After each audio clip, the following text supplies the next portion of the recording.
The real estate transaction records would later be scrutinized by legal experts, investigative journalists, and millions of shocked viewers who couldn't believe what they were witnessing unfold in what would become the most expensive revenge story in HOA history. When a peaceful Saturday morning fishing trip turned into a $2.8 million lesson about why you should never underestimate the man you're trying to humiliate, especially when he has both the resources and the patience to buy your entire world and reshape it according to his own vision of justice. The pristine waters of Crystal Lake shimmered like polished glass in the early morning Carolina sun, reflecting the manicured lawns and expensive homes of Willowbrook community, where property values started at $750,000 and the HOA fees were designed to keep out anyone who didn't understand that exclusive meant exactly that. The 47-acre lake sat at the heart of this gated paradise like a jewel in a crown, its crystal-clear waters surrounded by walking trails, private docks, and the kind of manufactured serenity that wealthy families paid premium prices to call home. It was the kind of morning that real estate brochures tried to capture, but never quite managed: peaceful, perfect, and about to become the setting for the most spectacular collapse of false authority ever recorded on multiple smartphones and security cameras.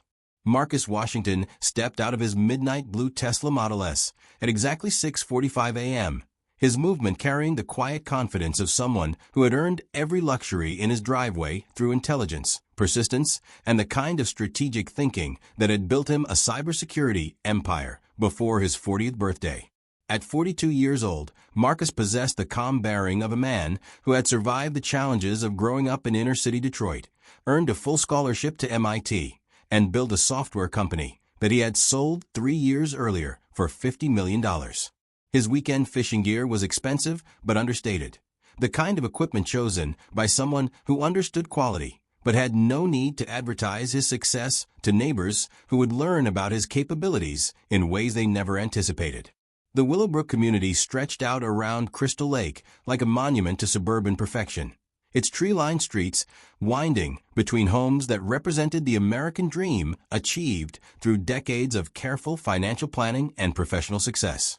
Morning joggers were beginning their weekend routines along sidewalks that never showed cracks, past lawns that were maintained by professional landscaping services, beneath streetlights that illuminated a community where every detail was controlled by homeowner association bylaws that ran to 247 pages of regulations designed to preserve property values and maintain what the marketing materials called community standards. But this morning, those same community standards were about to collide with a level of economic power that the HOA board had never contemplated when they designed their rules to intimidate and exclude. In less than 2 hours, the peaceful lake access that Marcus had legally purchased along with his $850,000 waterfront property would become the battleground for a confrontation that would transform a routine fishing trip into viral evidence of why institutional prejudice should never target someone with the resources to purchase their own definition of justice. The irony was so perfect it seemed orchestrated by some cosmic sense of poetic justice. Marcus had specifically chosen Willowbrook community because of its advertised lake access and fishing rights, researching the HOA bylaws with the same methodical attention to detail that had made his cybersecurity software legendary among Fortune 500 companies. He had completed every form, paid every fee, and satisfied every requirement with the precision of someone who understood that legal compliance was the foundation of unshakable authority. The community that was about to target him for harassment had already accepted his money, approved his residency, and granted him the very rights they were planning to deny through intimidation and abuse of power. Karen Whitman was already awake at 6:30 a.m., beginning her weekend patrol of the community with the self-appointed authority of someone who believed that HOA president meant supreme commander of a residential kingdom. At 58 years old, Karen had transformed her retirement from insurance, adjusting into a full-time career of monitoring her neighbors for violations of rules that she interpreted with the flexibility of someone who viewed every interaction as an opportunity to demonstrate who held the real power in Willowbrook community. Her Saturday morning routine included driving through the neighborhood in her white Lexus SUV, scanning for infractions that would justify the enforcement actions she craved like a drug. This morning, Like every morning for the past 18 months since her election as HOA president, Karen was hunting for evidence that someone didn't understand their place in her vision of community order. The early morning mist rising from Crystal Lake would provide the perfect backdrop for the most catastrophic mistake of her civilian authority career, as she prepared to target a man whose quiet dignity and legal compliance masked the kind of economic firepower that could reshape entire communities according to principles she would never understand. Military families from nearby Fort Liberty were beginning their weekend routines, unaware that they were about to become witnesses to a civilian authority confrontation that would make their own stories of military justice seem gentle by comparison. The smartphones in their pockets would soon be recording evidence that would be analyzed by civil rights attorneys, featured in documentaries about systemic discrimination, and viewed by millions of people who couldn't believe that this level of institutional arrogance still existed in modern America. But before we see how this peaceful morning fishing trip turned into the most spectacular property revenge in HOA history, make sure you hit that subscribe button and ring that notification bell. Because stories like this prove that karma sometimes comes with a price tag that changes everything, and you won't want to miss what happens when prejudice meets someone who has both the money and the patience for perfect revenge. Now let's watch this HOA president learn exactly who she was about to target for harassment. The stage was set with the precision of legal documentation and the inevitability of economic justice. Crystal Lake reflected the morning sun like a mirror that was about to show Karen Whitman exactly what her prejudices had cost her community.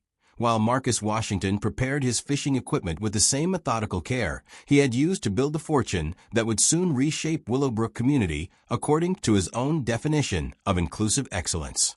The security cameras were recording, the smartphones were ready, and economic justice was about to be served with the kind of precision that only unlimited resources and perfect legal positioning could provide. But before we see how this peaceful morning fishing trip turned into the most spectacular property revenge in HOA history, make sure you hit that subscribe button and ring that notification bell. Because stories like this prove that karma sometimes comes with a price tag that changes everything. Now let's watch this HOA president learn why you should never mess with someone who has both the money and the patience for perfect revenge. To understand why what happened next on that pristine Willowbrook morning would be so devastating for Karen Whitman and her HOA power structure, you need to know exactly who Marcus Washington was and how a childhood spent fishing with his grandmother in Detroit had forged him into the kind of man who could transform personal injustice into community-wide transformation with the stroke of a pen and the power of strategic patience. Marcus Washington had been born in 1981 in East Detroit's Corktown neighborhood, where his grandmother Estelle owned a small house 3 blocks from the Detroit River and taught him that dignity wasn't something you demanded from others, but something you carried within yourself regardless of how the world chose to treat you. Estelle Washington was a retired seamstress who had raised 4 children during Detroit's industrial peak and understood that real strength came from building others up rather than tearing them down, from solving problems through intelligence rather than intimidation, and from understanding that patience combined with preparation could overcome any obstacle that prejudice might construct. Every Saturday morning from age 7 until he left for college, Marcus had walked with his grandmother to their favorite fishing spot along the Detroit River, carrying tackle boxes that contained more than fishing equipment. They held life lessons disguised as weekend recreation. Estelle had taught him to read the water like a book, to understand that the biggest fish required the most patience, and to recognize that success in fishing, like success in life, came from preparation, persistence, and the wisdom to know when waiting was more powerful than action. Those weekend mornings had forged Marcus's character with the same methodical precision that would later make his cybersecurity algorithms legendary among corporate executives who needed protection from threats they couldn't identify. The Detroit public school system that had educated Marcus through high school had been underfunded and overcrowded, but his teachers had recognized something rare in the quiet teenager who solved complex programming problems during lunch breaks and helped struggling classmates with math homework instead of joining the social hierarchies that consumed most adolescent energy. Marcus had learned early that real authority came from competence rather than volume, that respect was earned through consistent excellence rather than demanded through displays of dominance, and that the most powerful victories were achieved through strategic thinking rather than immediate confrontation. His full scholarship to MIT had been Marcus's introduction to a world where intellectual merit could overcome economic disadvantage, where the same analytical skills that helped him understand phishing patterns could be applied to software architecture with revolutionary results. While his classmates were learning computer science theory, Marcus was already identifying security vulnerabilities that would become the foundation for the cybersecurity company he would build 15 years later. His professors had noted his unusual combination of technical brilliance and practical wisdom, the rare ability to see both the immediate problem and its long-term implications with equal clarity. The cybersecurity startup that Marcus had founded in 2018 had been built on a simple premise that other companies had overlooked, that the most dangerous threats came not from external hackers, but from internal vulnerabilities that existing security systems couldn't identify because they were designed by people who thought like the systems they were protecting rather than the adversaries trying to breach them. His software had revolutionized corporate security by thinking like an attacker while building like a defender, anticipating problems that hadn't yet occurred and solving them before they could cause damage. The $50 million acquisition by a Fortune 100 tech company in 2021 had been the result of 3 years of methodical development, strategic partnerships, and the kind of patient execution that his grandmother had taught him beside the Detroit River decades earlier. Marcus had refused multiple early buyout offers, understanding that patience and preparation would multiply his leverage exponentially, that the bigger companies who initially dismissed his technology would eventually realize they couldn't compete without acquiring it. The final negotiation had lasted 6 months and resulted in a purchase price that reflected not just the software's current value, but its potential to reshape an entire industry. But the most important lesson Marcus had learned from his grandmother hadn't been about business or technology. It had been about community and the responsibility that came with success. Estelle had taught him that individual achievement was meaningless unless it created opportunities for others, that real leadership meant lifting people up rather than climbing over them, and that the purpose of gaining power was to use it in service of something greater than personal satisfaction. This philosophy had guided every major decision in Marcus's life, from his choice to maintain relationships with childhood friends to his systematic charitable giving to Detroit educational programs.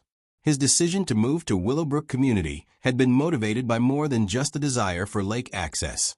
It represented his commitment to integration and community building in a region where such efforts were desperately needed. Marcus had researched the demographics, understood the challenges, and chosen Willowbrook precisely because it represented the kind of community transformation that his success had made possible. He wasn't just buying a house. He was investing in the future of inclusive excellence that his grandmother had envisioned when she taught him to see every challenge as an opportunity for positive change. The man who would soon be targeted by Karen Whitman's prejudices had been forged by years of turning obstacles into opportunities, discrimination into determination, and setbacks into strategic advantages that would reshape entire communities according to principles of justice and inclusion that no HOA bylaw could comprehend or contain. But the woman who was now preparing to make the most expensive mistake in HOA history represented everything that Marcus Washington's patient wisdom and earned success could never tolerate.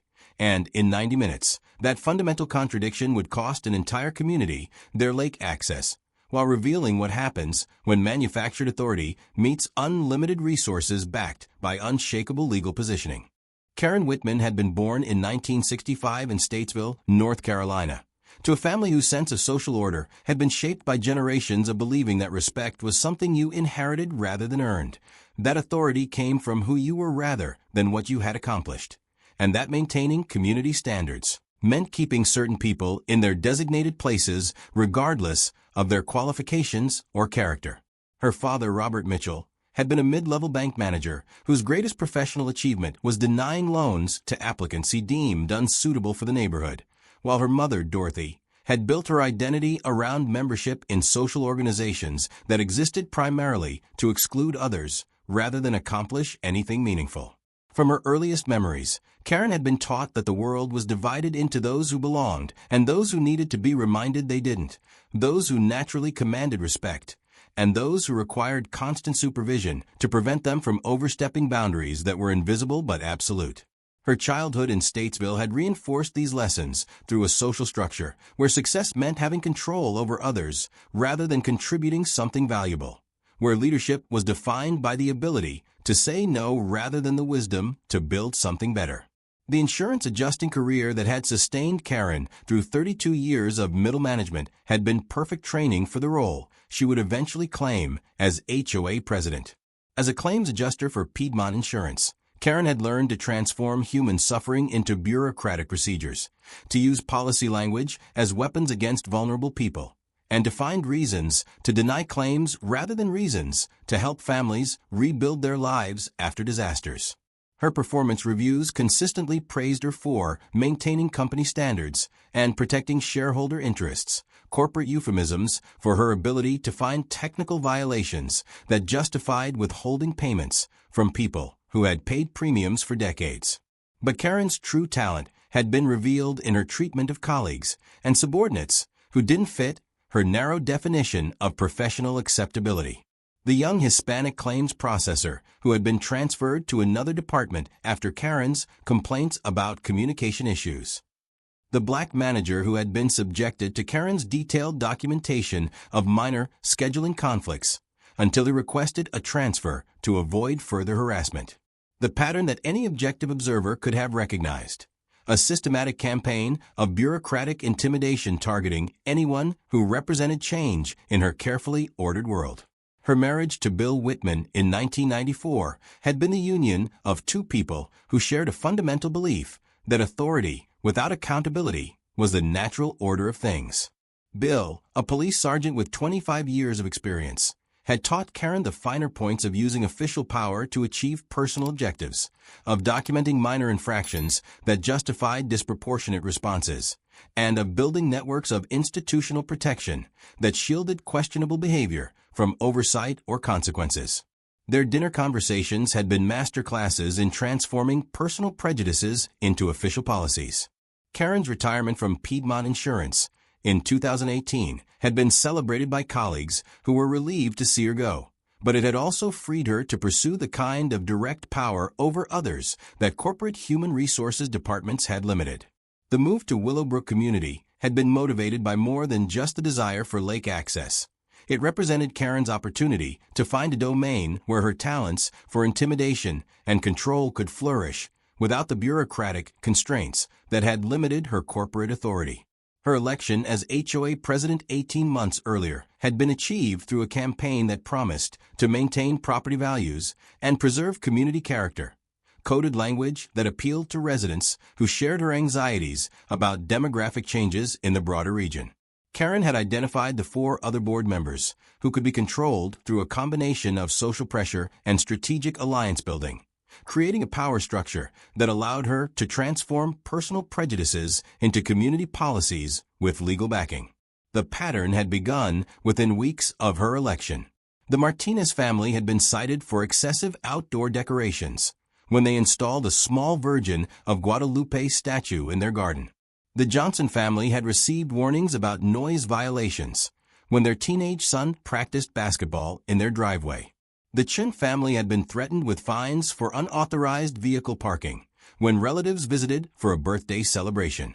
Each incident had been documented with a bureaucratic precision that Karen had perfected during her insurance career, creating paper trails that justified escalating harassment while protecting her from accusations of discriminatory enforcement. Karen's fatal flaw was her inability to conceive that someone might possess both the resources and the patience to challenge her authority completely rather than simply enduring it quietly. In her experience, intimidation worked because most people lacked either the financial means or the strategic thinking necessary to fight back effectively. The possibility that she was about to target someone with $50 million and the methodical planning skills to reshape entire communities was literally beyond her capacity to imagine. Her narrow worldview had blinded her to the most dangerous threat her manufactured authority would ever face. A man who combined unlimited resources with the patient wisdom to use them for maximum transformative impact. The fatal convergence began at exactly 7:15 a.m. when Karen Whitman's white Lexus SUV rounded the curve past the community mailboxes, and her predatory instincts locked onto the site that would trigger the most expensive HOA enforcement action in suburban history. A well-dressed black man setting up fishing equipment at what she had come to think of as her lake, displaying the kind of calm confidence that Karen's prejudices had taught her to interpret as dangerous arrogance requiring immediate correction through public humiliation. Marcus Washington had positioned himself at the designated fishing area according to Section 12.4 of the HOA bylaws, his equipment arranged with the methodical precision of someone who understood that legal compliance was the foundation of unshakable authority. The morning mist was beginning to lift from Crystal Lake surface, revealing the pristine waters that reflected not just the Carolina sky, but the community's carefully maintained facade of suburban perfection that was about to be shattered by the collision between authentic achievement and manufactured power.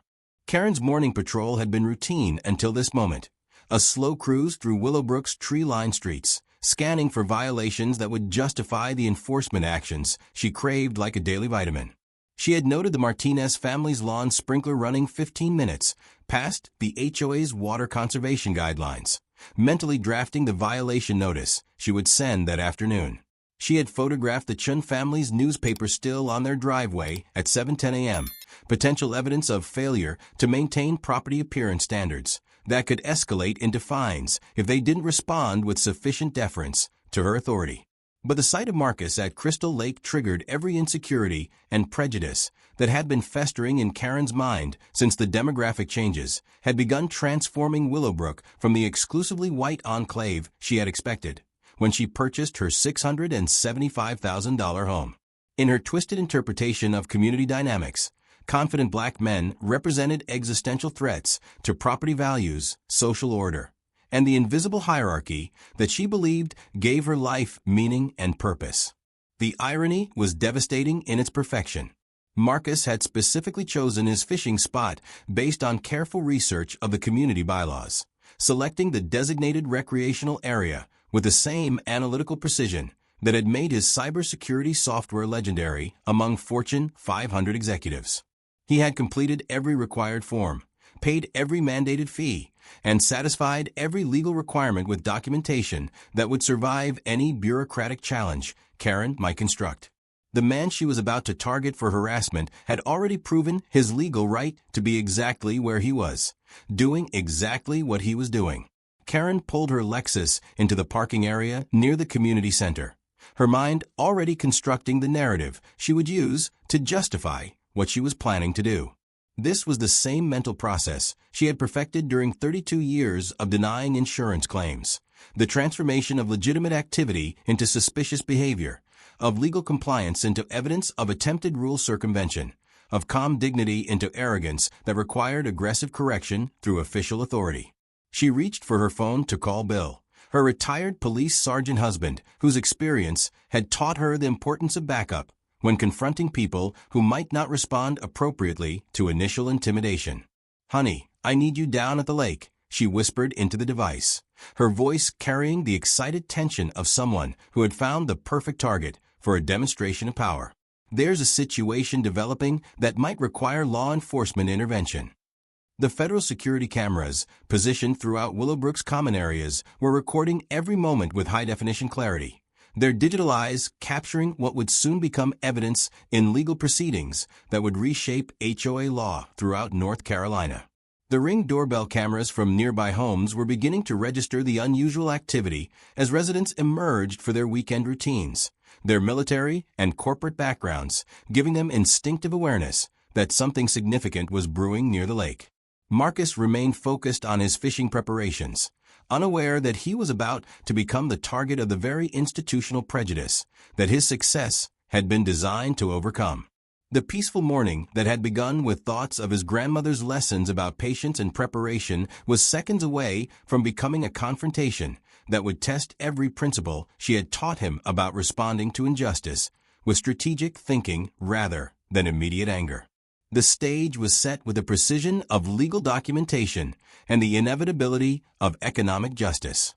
Karen was walking toward the lake with the aggressive confidence of someone who believed HOA authority was absolute, while Marcus was arranging his fishing equipment with the calm competence of a man whose resources could reshape entire communities. The security cameras were recording, the smartphones were ready, and the most expensive mistake in HOA enforcement history was about to unfold beside waters that would soon belong to the man Karen was planning to humiliate. Can you believe this HOA president just discovered that the man she tried to ban from fishing now OWNS the entire lake? The look on her face when she realized her racism just cost the entire neighborhood their lake access was absolutely priceless. But wait until you see what happened next. If you're loving watching this power trip backfire so spectacularly, smash that like button and let me know in the comments. Have you ever seen someone's prejudice destroy an entire community this completely? Excuse me, SIR. Karen's voice cut through the peaceful morning air like a blade through silk. The word, sir, dripping with sarcasm and false courtesy designed to sound respectful to casual observers while conveying unmistakable disrespect to her target. I need to speak with you immediately about your unauthorized presence in this restricted area. Marcus looked up from his tackle box with the measured composure of someone accustomed to handling difficult situations with grace, his calm eyes taking in the aggressive posture of the white woman approaching his legal fishing spot with the predatory confidence of someone who had never been challenged by the people she targeted for harassment. Good morning, ma'am. I'm Marcus Washington, and I live at 847 Lakeshore Drive. How can I help you this morning? The polite professionalism of Marcus's response only inflamed Karen's prejudices further. In her twisted interpretation of community hierarchy, black men who showed proper deference were suspicious, while those who demonstrated confidence were dangerous threats requiring immediate correction through public humiliation. Marcus's calm dignity was evidence of arrogance that needed aggressive adjustment through the systematic application of HOA authority backed by police power. You can help me by explaining what you think you're doing fishing in community waters without proper authorization, Karen snapped, stepping closer with the aggressive posture she had perfected through 18 months of intimidating residents who had made the mistake of believing that paying HOA fees meant equal access to community amenities. This lake is for authorized residents only, and I haven't seen any documentation proving you have legitimate access to this area. Marcus reached into his fishing bag and withdrew a leather portfolio containing the same documentation he had reviewed that morning. His property deed showing lakeshore ownership, his HOA membership certificate, and a laminated copy of Section 12.4 of the community bylaws that specifically guaranteed fishing rights to all residents in good standing. Ma'am, I have all the required documentation right here. I'm a homeowner in this community with full lake access privileges as outlined in the HOA bylaws. Karen barely glanced at the paperwork before dismissing it with a wave that revealed everything about her approach to rule enforcement. I don't care what paperwork you think you have, she snarled, her voice rising to ensure maximum public attention for what she was planning to do next. Lake access requires special permits that must be approved by the HOA board, and I can guarantee you that no such permits have been issued to people like you. The racist implication hung in the morning air like poison, witnessed by the growing crowd of weekend joggers and dog walkers who had stopped to observe the confrontation with a horrified fascination of people watching a career suicide in real time. Smartphones were emerging from pockets, as residents instinctively understood they were witnessing something that would require documentation for both legal proceedings and social media exposure. Ma'am, I think there may be a misunderstanding here, Marcus replied with the patient voice he had used to de-escalate conflicts in corporate boardrooms where millions of dollars hung in the balance of diplomatic communication. Perhaps we could review the actual bylaws together. Or you could contact the HOA office to verify my status as a resident in good standing. Don't you dare tell me how to do my job, Karen screamed, her composure finally shattering as she realized her authority was being questioned by someone who should have been cowering in fear. I am the president of this HOA, and I decide who gets to use community facilities. You need to pack up your equipment and leave this area immediately, or I will call the police and have you arrested for trespassing.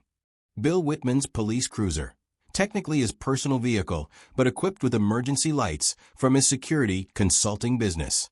Rounded the corner with theatrical timing, its presence designed to add law enforcement intimidation to what Karen had planned as a definitive demonstration of her power over uppity residents who didn't understand their place in her community hierarchy. "There's my husband now," Karen announced with triumphant satisfaction, pointing toward the approaching vehicle as if police backup proved the legitimacy of her harassment campaign. "Officer Whitman will explain to you exactly what happens to people who refuse to respect HOA authority and community standards." Marcus remained perfectly calm, his expression reflecting not anger, but the profound sadness of witnessing institutional prejudice that his success had been designed to overcome. He had experienced this type of harassment before, but never with such blatant disregard for legal documentation and community bylaws that clearly supported his position. "Ma'am, I understand you're concerned about community standards," Marcus said quietly, his voice carrying the patience that his grandmother had taught him beside the Detroit River decades earlier. "But I'm a homeowner here with full legal rights to lake access. Perhaps we should involve the HOA's legal counsel to clarify any confusion about the bylaws." "The only thing that needs clarifying," Karen hissed, her face twisted with rage at Marcus's refusal to be intimidated by her display of power, "is that people like you don't belong in communities like this. I don't care what your paperwork says or how much money you think you have. I'll make sure you never feel welcome here again." The words echoed across Crystal Lake like a declaration of war, captured in high-definition clarity by multiple smartphones and security cameras that would soon broadcast Karen's racism to millions of viewers worldwide. But more importantly, they had just motivated a man with unlimited resources and strategic patience to consider solutions that would transform her community in ways she could never imagine. What Karen Whitman had just done was provide Marcus Washington with both the moral justification and the emotional motivation to spend whatever amount of money was necessary to ensure that she would never again have the power to make anyone feel unwelcome at Crystal Lake. The morning that had begun as a peaceful fishing trip was about to become the catalyst for the most expensive property acquisition in HOA revenge history. What happened next would become the most expensive lesson in property law and human decency ever administered by a single real estate transaction, as Marcus Washington transformed Karen Whitman's racist harassment into the motivation for a $2.8 million acquisition that would permanently strip her of the authority she had abused and hand control of Crystal Lake to the very man she had tried to humiliate in front of the entire community. The investigation phase began that afternoon with a methodical precision that had made Marcus's cybersecurity software legendary among Fortune 500 executives. While Karen was drafting violation notices and calling emergency HOA meetings to discuss escalating the trespassing incident, Marcus was conducting property research that would reveal the fatal flaw in Willowbrook Community's entire power structure. Crystal Lake wasn't owned by the HOA at all, but by an elderly Florida real estate investor named Harold Patterson, who had been quietly collecting lease payments for 47 years. Patterson, 83 years old and managing his property portfolio from a retirement community in Sarasota, received Marcus's phone call on a Tuesday afternoon that would change both their lives forever. "Mr. Patterson, my name is Marcus Washington, and I'm interested in purchasing your lake property in North Carolina. Would you consider a cash offer of $2.8 million for immediate closing?"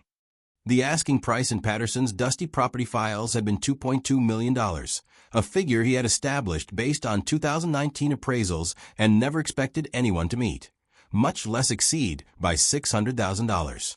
The conversation lasted exactly 12 minutes and ended with Patterson agreeing to expedite closing through his estate attorney, motivated by both the generous offer and his desire to simplify his holdings before transferring his estate to grandchildren who had no interest in managing distant properties. For 6 weeks, Marcus maintained perfect silence about his pending acquisition, while Karen escalated her harassment campaign to heights that would have been comical if they weren't so destructive to community harmony. She filed police reports claiming Marcus was conducting surveillance activities during his morning fishing trips.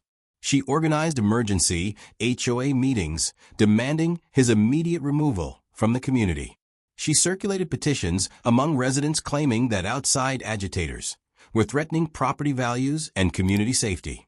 The closing took place on a Thursday morning at Patterson's attorney's office in Charlotte, with Marcus personally delivering certified funds, while Karen was conducting her weekly security patrol of the community, blissfully unaware that the lake she considered her personal domain had just become the private property of the man she had spent 2 months trying to evict from Willowbrook. Saturday morning, 8 weeks after Karen's initial harassment, Marcus arrived at Crystal Lake with a professional survey team, 3 real estate attorneys, and a truck full of private property and no trespassing signs that would permanently end the HOA's fictional authority over the 47-acre lake that had anchored the community's identity and property values. Karen's white Lexus screeched to a halt beside the survey crew at exactly 8:15 a.m., her face already twisted with rage at seeing unauthorized personnel conducting activities at what she still believed was community property under her control.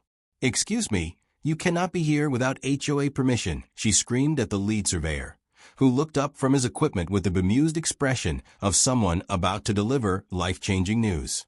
"Ma'am, we're working for the property owner," the surveyor replied calmly, gesturing toward Marcus, who was standing 30 feet away reviewing legal documents with his attorneys. "Mr. Washington owns this lake now. The HOA never had any legal authority here. You were just paying lease fees to the previous owner." The silence that followed lasted exactly 4 seconds. 4 seconds that contained Karen's entire worldview collapsing into rubble as her mind struggled to process information that contradicted everything her prejudices had told her was possible. Her eyes darted between the surveyor's matter-of-fact expression and Marcus's calm smile, searching desperately for evidence that this was some kind of mistake, some misunderstanding that could still be explained away. "That's impossible," Karen whispered, her voice barely audible as the magnitude of her miscalculation began penetrating the wall of arrogance that had protected her from reality. "The lake belongs to the community. I'm the HOA president. I have authority over—" "You have authority over nothing," Marcus interrupted gently, walking toward her with the same patient dignity he had shown during her harassment campaign. "As of Thursday, I am the sole owner of Crystal Lake and all access rights. Your HOA presidency gives you exactly 0 control over my private property." Can you believe this HOA president just discovered that the man she tried to ban from fishing now OWNS the entire lake? The look on her face when she realized her racism just cost the entire neighborhood their lake access was absolutely priceless. But wait until you see what happened next. If you're loving watching this power trip backfire so spectacularly, smash that like button and let me know in the comments. Have you ever seen someone's prejudice destroy an entire community this completely? The new rules were posted within hours. Lake access by written permission only. Background checks required, including history of discriminatory behavior. $500 daily usage fees for approved applicants. 0 tolerance policy for harassment of any lake users. The Whitman family received permanent lifetime bans, along with written explanations citing their documented history of racially motivated harassment. Property values plummeted 35% within 2 weeks as for sale signs sprouted throughout Willowbrook like mushrooms after rain.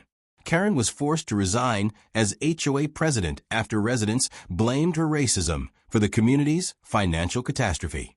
The emergency HOA meetings that had once targeted Marcus now focused on damage control and legal strategies that would never restore what Karen's prejudices had destroyed. But Marcus's vision extended far beyond revenge. He established free lake access for all minority families in the community, created a youth fishing program honoring his grandmother's memory, and began environmental restoration projects that actually improved the lake's condition. Property values recovered within 18 months as Willowbrook transformed from an exclusive enclave into a genuinely welcoming community that attracted diverse families seeking inclusive excellence. Karen learned the hard way that true community leadership is about bringing people together, not keeping them apart. Marcus's response proved that when you have the resources and the patience, justice doesn't just get served. It gets served with compound interest and environmental restoration. This viral moment became a turning point for HOA culture nationwide. showing that accountability can arrive with a $2.8 million price tag when prejudice targets someone who refuses to be intimidated by manufactured authority. Subscribe for more stories where karma comes with property deeds, justice gets served with legal precision, and bullies learn that the people they target might just have the power to buy their whole world and make it infinitely better. Let me know in the comments. What would you have done if you were in Marcus's position? Hit that like button if you believe that sometimes the best revenge is living well enough to buy the thing they tried to keep you away from and transform it into something beautiful. Karen learned the hard way that true community leadership is about bringing people together, not keeping them apart. Marcus's response proved that when you have the resources and the patience, justice doesn't just get served. It gets served with compound interest. This viral moment became a turning point for neighborhood HOA culture, showing that accountability can arrive with a $2.8 million price tag when prejudice meets someone who refuses to be intimidated. Subscribe for more stories where karma comes with receipts, justice gets served with legal precision, and bullies learn that the people they target might just have the power to buy their whole world and make it better. Let me know in the comments. What would you have done if you were in Marcus's position? Hit that like button if you believe that sometimes the best revenge is living well enough to buy the thing they tried to keep you away from.